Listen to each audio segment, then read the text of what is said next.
In year 2 under head coach Deion Sanders, Colorado football is rolling and in contention for a spot in the Big 12 title game. Following a 4-8 season last year where they filled the headlines, many felt Colorado would only win 5 to 6 games and would finish towards the bottom of the Big 12. Instead, the Buffs are sitting at 6-2 and 4-1 in conference play, with winnable games down the stretch. This is how Deion Sanders revived Colorado football.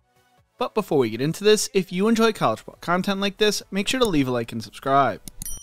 Also, let me know who you think wins the Big 12 this year in the comments section below.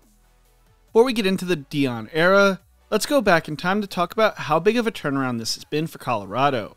It's going to be part of my video I did on Colorado when they hired Deion back in December of 2022. Barnett was fired by the new athletic director Mike Bohn shortly after a Vince Young-led Texas throttled the Buffs 70-3 in the 2005 conference championship. Defensive coordinator Mike Hankwitz told The Athletic, "The Big 12 is obviously more competitive than the Big 8, and I don't think Colorado is an easy place to win.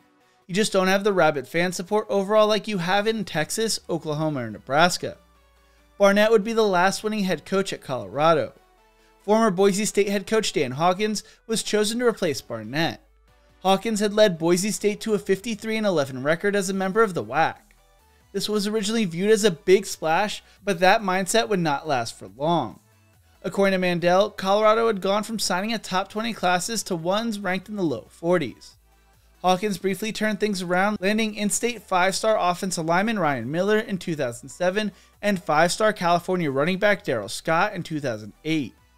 His second team went 6-6 and reached the Independence Bowl, losing to Nick Saban's first Alabama team. After that, Colorado would endure 3 losing seasons, with many believing that Hawkins struggled to adapt to the Power 5 football level. He also seemingly alienated his staff and scared potential quarterback recruits away after starting his son Cody for most of his 4 seasons. Miller told The Athletic, "You had coaches who didn't see eye to eye on certain things. You could tell there was frustration inside the meeting rooms. We just had a countless carousel of assistants. It's hard to have any cohesion as a team." Hawkins now admits he needed a better plan when he got to Colorado.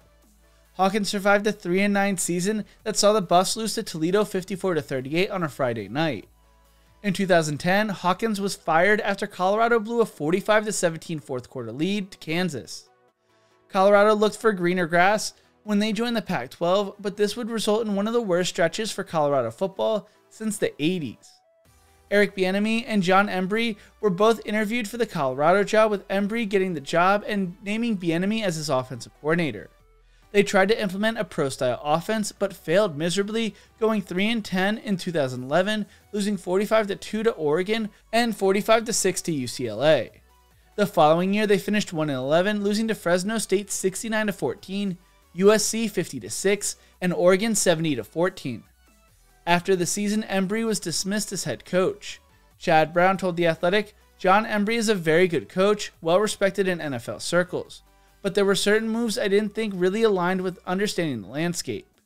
You could win with a pro-style attack if you're Alabama and you're bigger and better and stronger. But you didn't go with an offensive system that would give your limited personnel a chance." Mandel wrote last year, Embry became the 3rd coach athletic director Bohn had to let go in a span of 7 years, but this decision, finding a revered Colorado alum and the school's first black head coach after 2 seasons, proved highly divisive. Many felt they did Embry dirty. Bohn was fired a few months later, but was still able to hire San Jose State's head coach Mike McIntyre before being shown the door. McIntyre had turned San Jose State's program around, leading a 1-2 school to a 10-2 record by the 3rd season. He wanted a commitment from the school that they would do more for the program. One of McIntyre's contract demands was written assurance that the school would upgrade its outdated athletic facilities. A $156 million renovation project began the next year.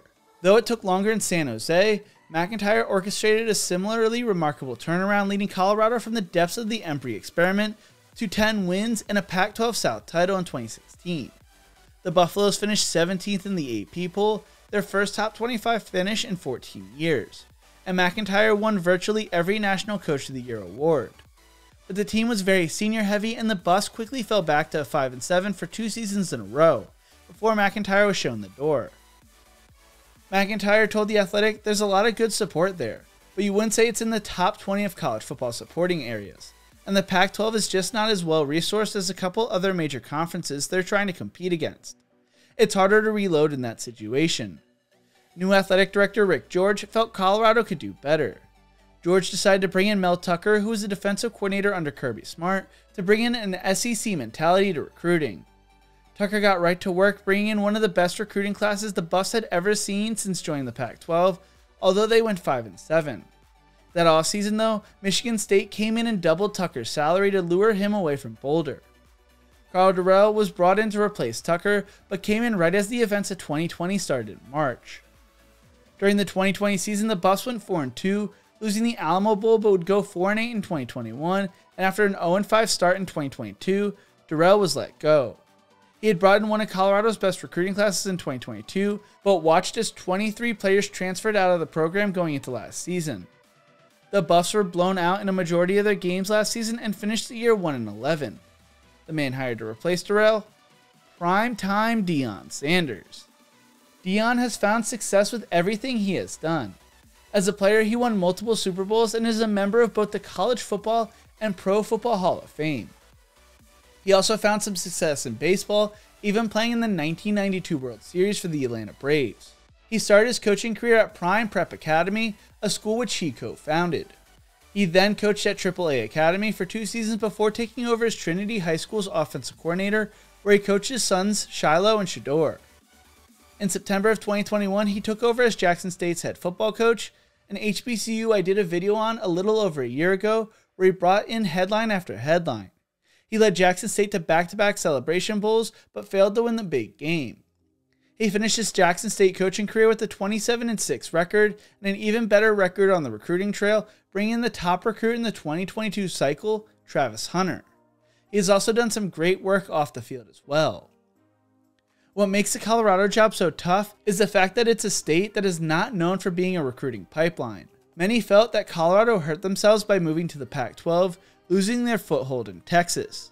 They don't really have a rivalry set up out west like they did in the Big 12 as well, and they really don't have the full support of their administration.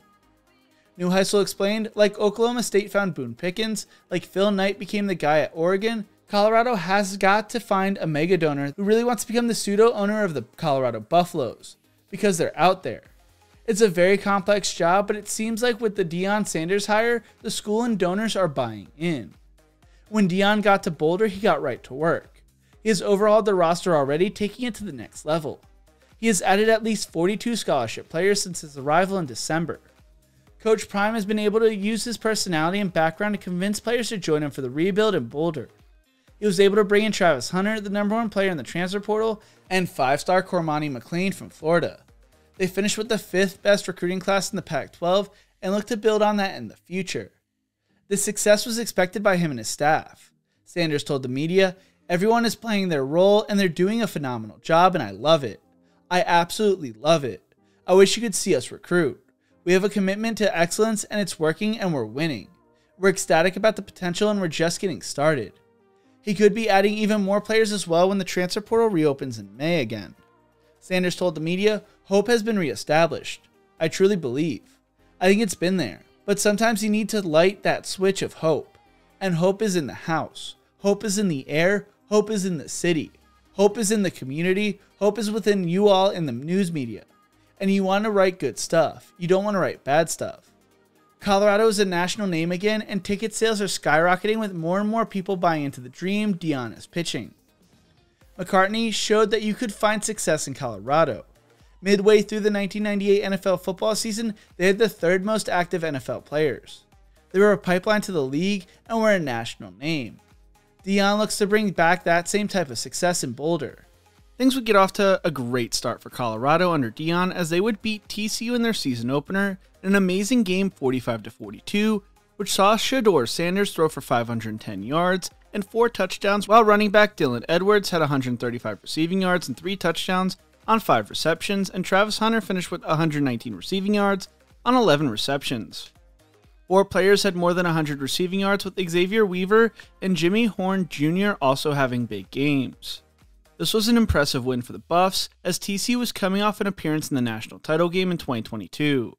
They would then blow out Nebraska in their home opener 36-14, before beating Colorado State in a close game 43-35.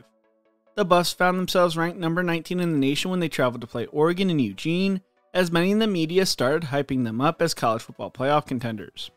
The Oregon game would be a humbling experience for Colorado, as the number 10 team in the nation would destroy them 42-6, showing the world that Colorado was just not there yet. They would then lose a heartbreaker to USC 48-41, with the Buffs' comeback in the fourth quarter not being enough, as Sanders impressed with 371 passing yards, 4 touchdowns and an interception, while rushing for 76 yards and a touchdown on the ground. Omarion Miller finished with 7 receptions for 196 receiving yards and 1 touchdown. They would rebound with a win over Arizona State, who would lose out. One of the biggest changes happened after the UCLA game, when Deion decided to replace Sean Lewis with Pat Shurmur as the offensive play caller.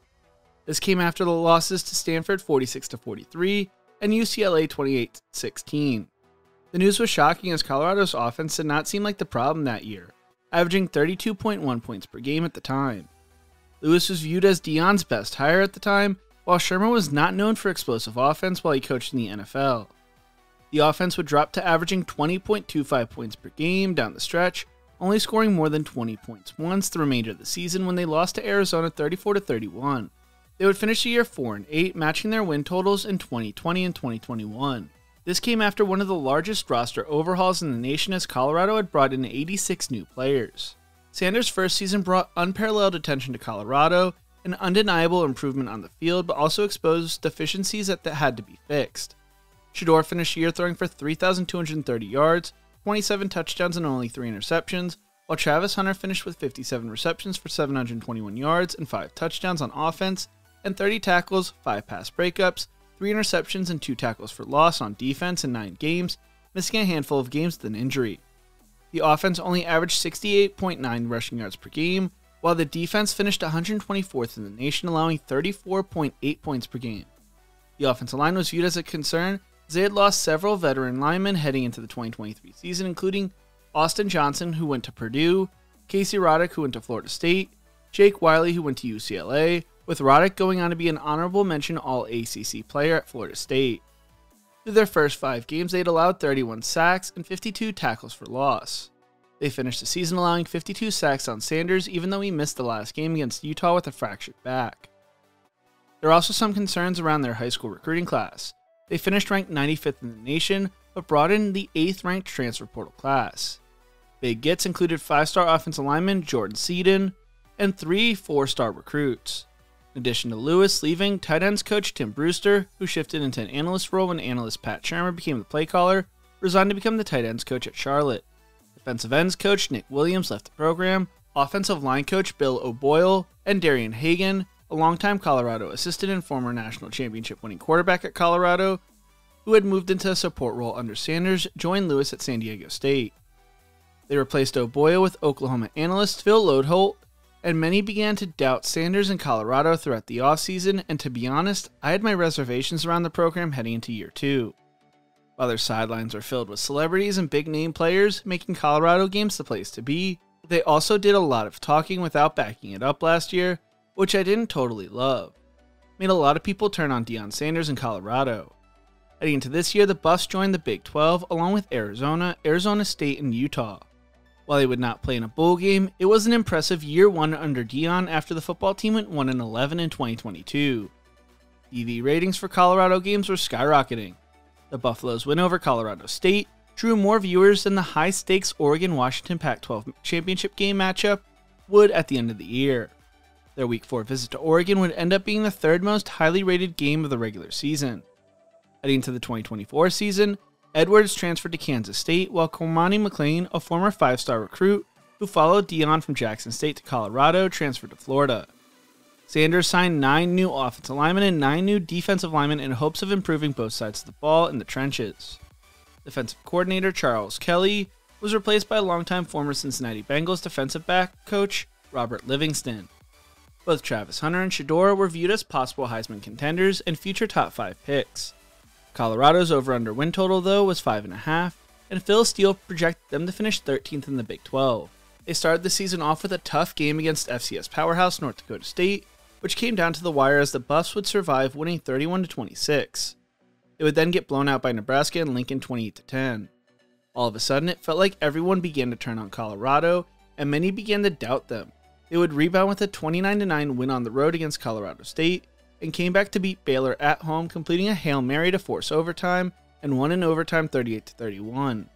The Buffs trailed 24-10 in the second quarter, but cut the gap to 24-17 by halftime, when Sanders connected with Omarion Miller on a 58-yard passing score.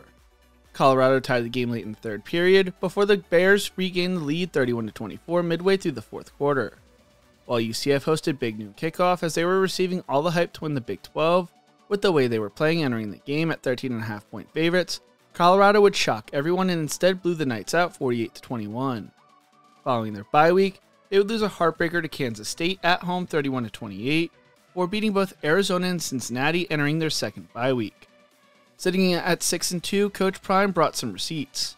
One Twitter account had written back in September for the Nebraska game saying the Prime era at Colorado is quickly becoming a disaster.